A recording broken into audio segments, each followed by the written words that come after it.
Ons maak ons Bybels oop by 1 Petrus hoofstuk 2. Ons maak die Bybels oop by 1 Petrus hoofstuk 2.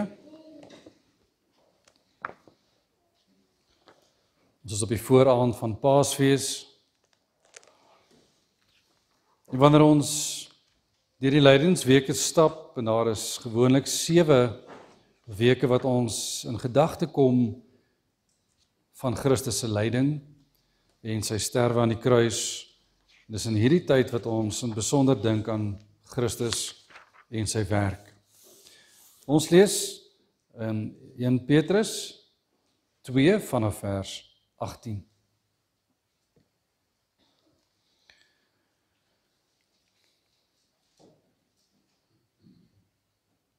Diensknegte, wees julle Here onderdanig met alle vrees, nie alleen aan die wat goed en vriendelik is nie, maar ook aan die wat verkeerd is.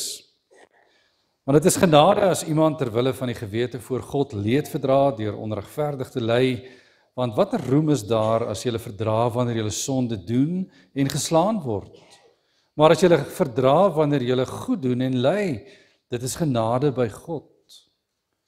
Want hiertoe is julle geroep, omdat Christus ook vir julle gelei het en julle 'n voorbeeld nagelaat het, sodat julle sy voetstappe kan navolg. Hy wat geen sonde gedoen het nie, en in wie se mond geen bedrog gevind is nie, wat toe hy uitgeskel is, nie terug uitgeskel het nie, toe hy gelei het, nie gedreig het nie, maar dit oorgegee het aan hom wat regverdig oordeel, wat self ons sondes in sy liggaam op die kruishout gedra het, sodat ons die sondes kan afsterwe en vir die geregtigheid lewe, deur wie se wonde julle genees is. Want julle was soos dwaalende skape, maar nou het julle teruggekeer na die herder en opsiener van julle siele. Geliefdes, ons kan net die 21ste tot die 24ste vers in die prediking behandel. Hiermee saam in ons reeks vanuit die Heidelbergse Katekismus, vraag en antwoord 37. Vraag en antwoord 37, dit kom uit die gedeelte wat handel oor ons geloofsbelijdenis. En jy sal onthou, ons het in ons geloofsbelijdenis die frase wat lees, wat gelei het onder Pontius Pilatus, gekruisig, gestorwe en begrawe is. In die katekismus word die vraagie gevra, wat verstaan jy onder die woordjie gelei? Wat verstaan jy onder die woordjie gelei? En die antwoord, dat aan liggaam en siel die ganse tyd van ons lewe op aarde, maar veral aan die eind van sy lewe die toorn van God teen die sonde van die ganse menslike geslag gedra het. Net daar die eerste deel van die antwoord. Die tweede deel gaan oor dat dit 'n versoeningsoffer was. Die derde deel handel oor dit wat as 'n straf moes wees. En in 4 gaan dit oor wat hy daarmee bereik het. Ons kyk net na die eerste deel van die antwoord. Wat verstaan jy onder die woordjie gelei in gewone Afrikaans? Dat hy sy lewe lank gelei het tot by die kruis. Geliefdes in ons Here Jesus Christus, die brief wat Petrus skrywe as apostel van die Here Jesus onder inspirasie van die Heilige Gees, skryf hy nie in hierdie geval aan mense met wie dit goed gaan nie. Hy skrywe in die lig van 1 Petrus 1, eerste vers, aan mense in verstrooiing. Hy skryf aan die kerk in beproewing. Hy skryf aan die kerk uitmekaar geruk, uitmekaar gepluk. En hy skryf juis aan die toestand van die kerk. Want wat gebeur as jy uitmekaar uitgepluk word en rondgeslinger word? Jy lê verward rond. Hoe kan ons vashou in tye van beproewing, en tye van swaar, en tye van ongemak? Hierdie gedeelte wat ons gelees het, se opskrif is diensknegte. Wie sou hulle wees? Diensknegte word in die Grieks gedefinieer, die woord wat gebruik was, as mense wat in slawerny geval het. Jy kan 'n slaaf word op verskeie maniere. Jy kan jou skuld nie betaal nie, dan word jy as skuldenaar verkoop as 'n slaaf en jy verloor jou vryheid en jou regte. As jy gebore word in slawerny, kan jy as 'n slaaf bly. 'n vernaamde manier van slawerny was juis hierdie een dat jy verkoop word. Ouers kon hulle kinders verkoop om hulle skuld te betaal. Daar was verskeie weergawe van hierdie gebruik. Hoe dit ook al sê, baie van die Christelike kerk is ook opgemaak uit slawe. En dit is so 'n bietjie van 'n agtergrond oor slawe. Hoekom die gedeelte oor slawe? Ons kan die vraag vanoggend vra, wie van ons het al gelei? As ek vir 'n kind vra, kom ek verduidelik eers wat ek sien. 'n Skoolier kom by die skoolhek uitgestap met 'n sware tas op die rug. Die rug is gebo. Laat mens wonder of die tas dalk te swaar is. Maar is nie net die rug wat gebo is nie, die skouers hang, die kop hang. As ek so 'n kind sou vra, maar wat is fout? Was dit net 'n moeilike dag vandag? Môre sien ek selfe kind, selfe manier. Hoe lank moet ek kyk na skooliere wat by skoolhekke uitstap? Dalk bly dat die skooldag verby is, maar nie so bly dat hulle lewe nie. Iets van 'n innerlike bekommernis oor waar is ek vandag. En kinders beskou dit as lyding terwyl niemand na hulle luister nie. Kinders beskou dit as lyding terwyl niemand hulle eens raak sien nie. Mismoedigheid onder ons tieners is 'n bekommernis.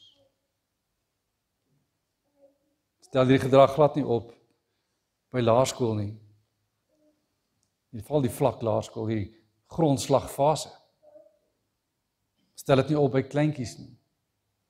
Asof hulle nog niks van dit verstaan, waarmee die ouer kinders worstel nie. En ons as volwassenes is mooi geleer, jy moet nie wys dit met jou sleg gaan nie, jy moet jou groet, dan sê jy dit gaan goed. Jy sê altyd dit gaan goed, al gaan dit hoe sleg. Jy worstel maar met jou stryd, en jy vat maar jou pakkie en jy aanvaar dit, dis waarmee ek sukkel, dis waarmee ek worstel, ek ly. En baie kom by die punt, waar hulle sê ek kan nie meer nie. En op verskeie maniere val die liggaam dan in mekaar. Wanneer ek emosioneel nie meer kan nie, of fisies nie meer kan nie. En ons noem dit lyding. Onder wat ly jy?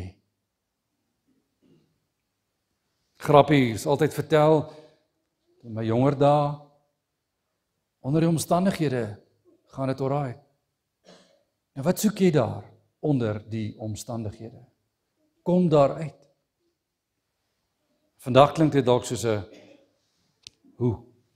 hoe kom ek daar uit? Hoe verander ek my omstandighede, dat ek nie voel dat dit my plat druk nie? Hierdie paar verse gee vir ons 'n blik op hierdie saak van, waar is ek? Onder wie is ek? Hoekom is ek? En wat is ek as Christen in hierdie wêreld? Tel my geloof vir iets ten spyte van waar ek is? Want die kerk het 'n getuienis taak. En die vraag is hoekom? Vers 21. Want hiertoe is julle geroep. Waartoe? Die gedrag van die slawe was so, die apostel skrywe, Diensknegte, wees julle Here onderdanig, vers 18, met alle vrees, met ander woorde, met respek, nie alleen aan die wat goed en vriendelik is nie, maar ook aan die wat verkeerd is. Dis algemeen. Slawe wat geen regte het nie, word baie keer mishandel. Dan word aanvaar dat jy maar doen wat jy doen, jy moet dit doen. Jy moet verstaan, Suid-Afrika het nie iets soos slawerny nie. Slawerny is 'n stelsel wat glad nie meer bestaan in ons wêreld nie. Die wêreld waarin ek daagliks tree, meld jy aan, al kry jy min geld, jy kry iets. Jy teken, of jy skenk jou diens gewillig, of jy kan vergoeding daarvoor kry. Slawerny beteken iets heeltemal anders, waar die eienaar oor jou die mag het, kan van jou vereis om te doen wat hulle wil hê jy moet doen. Jy het nie seggenskap nie, jy kan nie onderhandel nie, jy kan nie terugpraat nie. En wanneer dit so gaan met slawe, gebeur dit baie keer dat slawe sommer net mishandel word, oor hulle as objekte gesien word. Hulle word gesien as iemand wat glad nie bestaan nie. En hoe sal ek reageer? Ek sal die vuis bal, al doen ek dit stilletjies. Ek sal in 'n stille verset ingaan, wanneer iemand my so mishandel. Ek sal tog toon, ek hou nie van hoe jy my hanteer nie. Terwyl ek nou geen regte het nie. Ek kan myself mos nou nie verdedig nie, maar ek sal vir jou wys. Ek sal die werk swak doen. Al skop jy my, al slaan jy my, al maak jy wat. En so het slawe hulle dood bereik. Want 'n slaaf kon selfs gedood word en niemand sou omgee nie. Dis jou besitting. Jy hoor, ons ken dit nie.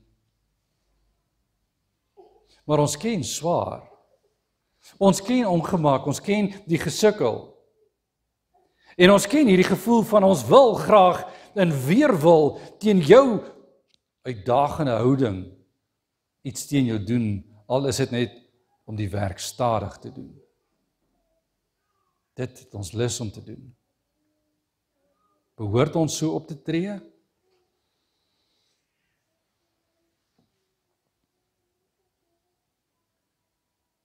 Want dit is genade as iemand terwille van die gewete voor God leed verdra deur onregverdig te ly, vers 19-20. Want wat 'n roem is daar as jy hulle verdra wanneer jy hulle sonde doen en geslaan word. Nou het jy droog gemaak, nou kry jy pak sla. Nou is dit so, jy kry dit wat jou toekom. Nou sê ek is 'n martelaar. Nee, is nie, sê Christus, Jesus. Jy is nie 'n martelaar nie. Jy is selfsugtig. Dit gaan oor jou. Kyk hoe ly ek. Ek kry so swaar in hierdie slawerny. Nee, jy doen nie. Jy maak of jy swaar kry, al kry jy dalk regtig swaar, maar jy word verheerlik. En hierin lê ons krisis. Wanneer jy selfregverdigend jou martelaarskap aanvaar, en dit geld vir elke deel van ons samelewing. Of ek as kind moet swaar kry onder hierdie slegte onderwyser of onderwyseres. Die skool wil net nie na my luister nie. Die skool wil net nie aanvaar dat ek 'n krisis het nie. My huislike omstandighede is hoe erg. En ek het nie genoeg geld om mee te ding met wie ook al saam met my in die klas is. Is dit jou treurmare of Christus se verheerliking? Die werk tap net aan my. Die bekende lied 9 to 5 van Dolly Parton. Hulle gebruik net jou verstand. Hulle gebruik net jou as mens. En dan soek hulle nog jou tyd ook. En hulle word ryk. Tipiese marxistiese opmerking van vandag. En die kommunisme leef daarmee saam. Dis 'n uitgangspunt. Ons word maar net gebruik as 'n middel tot iemand anders se doel. Wat is die doel? Wat is die doel? Want die treurmare klink meer so selfverheerliking en my toestand is so swaar dat ek so swaar kry. Waar is die God wat jou in hierdie toestand selfs beskerm? Waar is hierdie God? As Seker nie daar nie, want dis alles jou swaar. Daarom, vers 21 baie belangrik. Want hiertoe is julle geroep. Wat?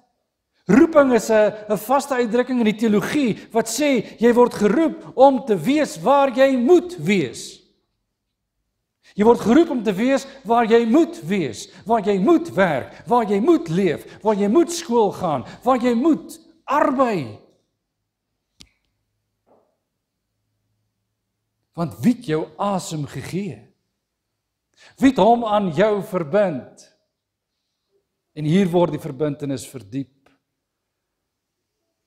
Wanneer slawe se skuld te hoog is, en hulle nie dit kan betaal nie, dan word daar gesê, goed. Eintlik nie slawe nie, wanneer enige vryman te veel skuld het, en dit nie kan betaal nie, dan word hulle slawerny as betaling gebied. Of jou familie gaan in slawerny, of jy gaan in slawerny. En in die lig van 1 Petrus 1, staan daar geskrywe, julle was slawe. Want julle skuld was ongelooflik hoog. Julle krisis ongelooflik sterk, dat niemand julle kon help nie. Maar my oortredings voor Christus, is dit baie of bietjie? Gaan bietjie deur die wet en toets elke gebod en waar u volmaak geslaag het. Doen dit elke dag en kyk hoeveel dae kom jy deur. Hou 'n boek van die kwaad en vra, hoe kyk die Here na my in die lig van sy wil? Is ek aan opstand teen hom of is ek in vrede met hom? Soek ek sy wil of veg ek sy wil? En jy sal jouself elke dag moet wakker maak met die besef. Ek het probeer, Romeine 7, om die goeie te doen, maar die kwaad bly by my aanwesig. Ek doen die kwaad, al probeer ek wegskram daarvan. Jy is geroep om die Here te dien. Nou het hy jou duur gekoop en hy het sy prys betaal en jy's vry. Jy het 'n nuwe titel, slaaf. Jy's vrygekoop in die lig van Romeine 6 van die sonde, maar jy is nou 'n slaaf vir Christus. Jy is vrygekoop van die slawerny van sonde wat lei tot die dood en jy is gekoop deur die bloed van Christus met sy bloed. Hier is die teken by die doopvond. Wanneer hy water drup, moet jy raak sien wat die teken is, kinders. Hierdie kind word nie gered deur die doop nie. Die ouers moet sê ek glo en dit beteken die bloed het klaar betaal vir hulle. Hulle kom by hierdie punt. Word herinner aan hulle geloof. En waarom het sin maak om nog kinders in hierdie wêreld te bring? Sin maak hoekom ek wil lewe ten spyte van alles wat verkeerd is. Want niks is reg nie. Maar wat maak dat ons lewe nog koester? Waarvoor is ons geroep? Om ten spyte van dit wat sleg met jou gebeur, God se wil te eerbiedig. Ten spyte van wie wat aan jou doen, nie weg te loop en sê, Here, maar u kyk nie na my nie, u pas my nie op nie, maar nog steeds besef, ten spyte van die swaar van elke Christelike slaaf, geoorloof weens hulle oortreding, maar vry in Christus Jesus, ten spyte van hulle oortreding. Die vraag is, hoekom is lyding so fokus? Want dis 'n nederige plek om te wees. Dis 'n plek waar ek moet aanvaar, ek is in Christus Jesus wie? Ek is sy diensknegt. Ek is sy dienskneg. Hiertoe is julle geroep, en roeping het altyd verkondigingsdoelwitte. Altyd verkondigingsdoelwitte. Roeping beteken dat ek geroep is om te gaan staan waar ek moet staan, te gaan praat waar ek moet praat, te gaan leef waar ek moet leef, en te gaan arbei waar God my geroep het om te wees. Ouers, om as kind van die Here, my kind te leer in die weë van die Here. Skoolier, om te besef, vandag se skool is swaar, maar dis maar 'n klein toets teen die finale toets. Want Christus se toets was die toets. En jy hoef hom nie deur te stap nie. Jy hoef net te weet van hom. Erkenning te gee dat hy die toets geskryf het en jy die slaagwerk ontvang het. Hy het dit reeds aan jou begin. Hy het dit reeds op jou begin druk om dit te besef. En so kan ons deur elke aspek van samelewing en in die samelewing kan ons werk. Maar hiertoe is jy geroep om wat te besef. Die katekismes vra, wat verstaan jy onder die woordjie gelei? Hiertoe word jy geroep om leiding te verstaan in die Christologiese lig, in die lig van die een wat eintlik vir ons die pad gewys het, want hier staan geskrywe. Hiertoe is jy geroep omdat Christus ook vir julle gelei het en julle 'n voorbeeld nagelaat het sodat julle sy voetstappe kan navolg. Hoe lyk die voetstappe van Christus? Hy's gebore sonder sonde in hierdie wêreld. Magtelike geboorte, 'n wonderwerk. Hy kom op hierdie aarde en almal soek die koning. Nee, niemand soek die koning nie. Herodes soek die koning dat hy hom kan doodmaak, want hy is alleen koning. Hy kry nie die paleis vir 'n geboorteplek nie, hy kry 'n herberg tussen die diere. Hy wandel op aarde ongeveer 33 jaar, in hierdie tyd beleef hy smart, hy beleef leed, hy beleef erge dinge. Wat ly hy? Hy ly na sy mensheid. Dis lyding. Hy raak verkleef van mense wat naby hom leef. Hy leer vir Judas Iskariot ken. Die verraai hom met 'n kus. 'n broederlike kus. Dis lyding. Petrus, 'n liefling disipel, bely, Jesus is die seun van die lewende God. Ek eer u. 3 maal moet gesê word, ek ken hom nie. Ek weet nie wie hy is nie. Ek ken hom nie. Dis lyding. Wat is lyding? As jy by 'n verhoor van die Joodse raad wat onregverdig, absolute absurde nuwe weergawe van hulle stelsel waar hulle in die middel van die nag vergader, ongehoord. 3 maal, net sodat hulle vroegoggend 'n uitslag kan hê. Hy laster. Hy sê, hy is die seun van God. Hy ly. Hy word geslaan, hy word gespieg. Daar word hom gevra, maar hoekom praat jy so met die hoëpriester? Hy het die waarheid gepraat. Waarom slaan jy my? Hy ly. Hulle gaan na Pilatus. Pilatus stuur hom na Herodes en Herodes stuur hom weer terug na Pilatus. En hierdie Paas naweek begin met verhore, 'n onrus in Jerusalem. En wat sê die goewerneur? Wel, ek het nie fout gevind nie. Herodes het nie fout gevind nie. Mense, hierdie man is onskuldig. Ek vind geen skuld in hierdie man nie. Hy ly. Om hulle te probeer tevrede stel, laat hy hom gesel. Dis om iemand te slaan, kinders, met 'n leersweep, waarvan daar beendere vasgemaak word aan daardie sweep. Dis 'n hele string van bene.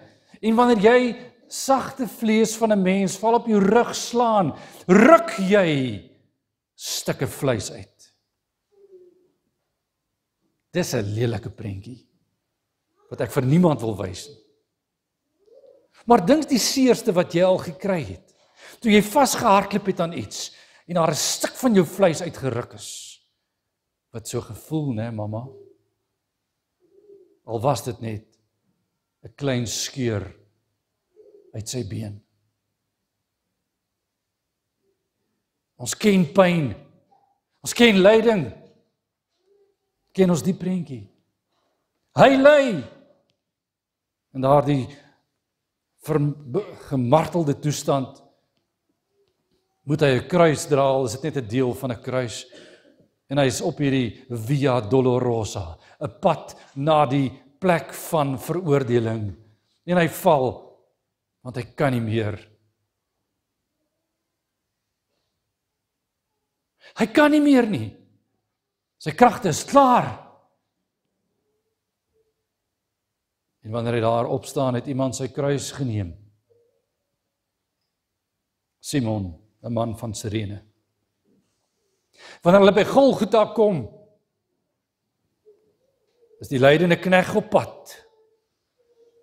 En hy word vasgespijker en terwyl dit gebeur, sê hy, Vader, vergeef hulle, want hulle weet nie wat hulle doen nie. Hy ly. Wat verstaan ons onder lyding? Hy hang daar in die son en hy's besig om te versmoor. En hy blaas sy laaste asem uit, maar voor hy dit doen, sê hy, dit is volbring. Hy het klaar gelei. Hy het klaar gelei. En ons word herinner aan daardie bloedbetaling. Want dit is wat ons hier sien. Nie sy offer nie, maar die prys.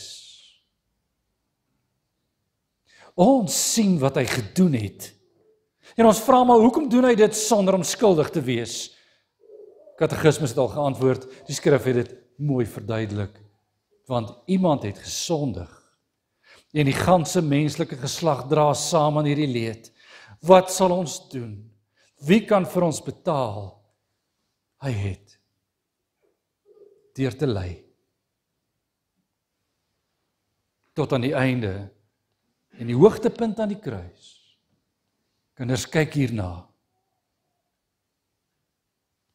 Jy's 'n slaaf. Duur gekoop deur hierdie prys. Nou behoort ek nie meer aan myself nie. Nou behoort ek aan Christus Jesus. En al wat ek nou kan doen is om te luister na wat hy sê. En te doen wat hy vra. En hy behandel my nie sleg nie. Selfs in slegste omstandighede leef ek in 'n wêreld wat glad nie vir my omgee nie. Maar ek weet hy doen. En geliefdes, dis wat ons vanoggend moes raak sien. Hoe lyk die liefde van God? Hoe lyk die liefde van God as hy dit aan ons openbaar? Ons sien hoe dit lyk. Hoe lyk ons reaksie op die liefde van God? 'n dankie. So moet julle wees. Julle is immers daarvoor geroep. Ek kyk na my eie stukkie leefwêreld en ek besef dit gaan sleg. Ek kyk na 'n ander een se leefwêreld en sê ek dankie tog is nie myne nie, maar hulle sin. En so stap ons van plek na plek en ons kan kla oor alles. En ons leef so swaar. Maar is Jesus daar? Dan is dit nog nie die einde nie.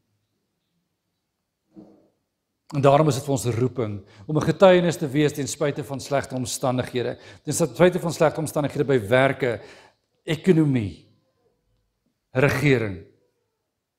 Ek kan nie verveel met alles wat sleg is. En Christus kan ons troos op alles waarin hy in beheer is. Want daar is geen saak wat nie binne sy mag is nie. En daarom moet die doop ons troos vanoggend. Klein Sander weet nie. Hy verstaan nie. Maar 2 ouers in geslag op geslag van geloof het by 'n punt gekom waar ons getuig, maar al is ons nie vry nie, ons is nog in Christus vry. Al is ons nie verlore nie, ons is aan Christus op oorwinningspad. Ons is waar ons moet wees. Prys die Here daarvoor. En mag ons opnuut ons omstandighede in heraanskoue neem en 'n bietjie hersien oor wat gebeur en sê, Here, hiervoor is ons geroep. Prys sy naam vir hierdie roeping in Christus, tot lyding, tot verdraagsaamheid en tot groei in Christus. Amen. Ons bid saam. Almagtige en barmhartige God, Here, U wat voorsien in die volheid van die tyd, U wat ook voorsien vandag. U voorsien in dit wat nodig is vir altyd. En daarom prys ons U vir die goedheid en die guns. Ons gebed is, Here, dat U in besonder ook nou met ons sal wees om te wandel waar U wil hê ons moet gaan, met die kruis in aanskoue. Want U is die God wat ons leed vir ons verlig het, ons hoop vir ons verseker het, sodat ons U kan eer. Daarvoor dank ons U en ons prys U. In Jesus naam. Amen.